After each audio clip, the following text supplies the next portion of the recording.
It's an expression we've been using since the mid-1950s. When someone talks about the boonies, they mean the countryside. But when people first spoke of the boonies more than 7 decades ago, they meant the jungles of Southeast Asia. Originally, boonies was a military slang term coined by US troops serving in the Vietnam War. Back then, the word was applied to the remote forests of the Vietnamese wilderness, as opposed to the built-up streets of Saigon and the country's other towns and cities.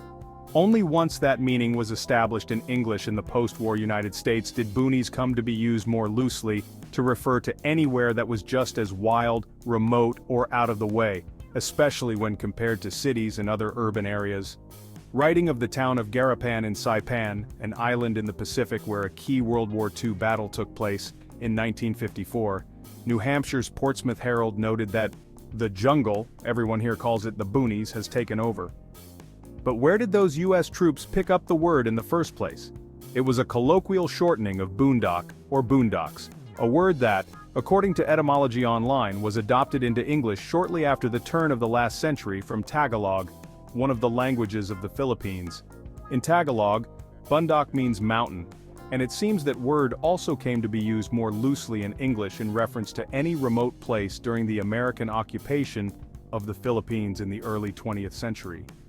The use of boondocks among the US military ultimately endured, and led to the word being taken across to Vietnam, where it was first clipped to boonies in the 1950s.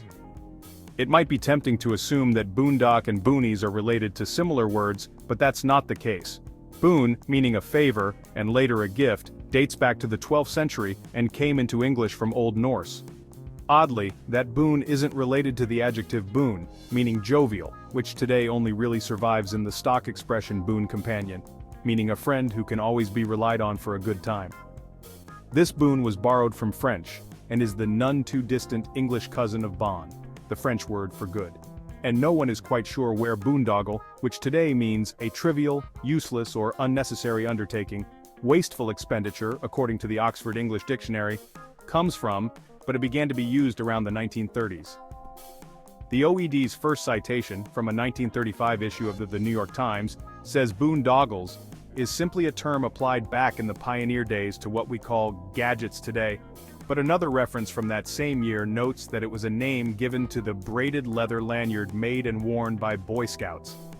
If you enjoyed this video, don't forget to subscribe and hit the bell icon for more fascinating insights.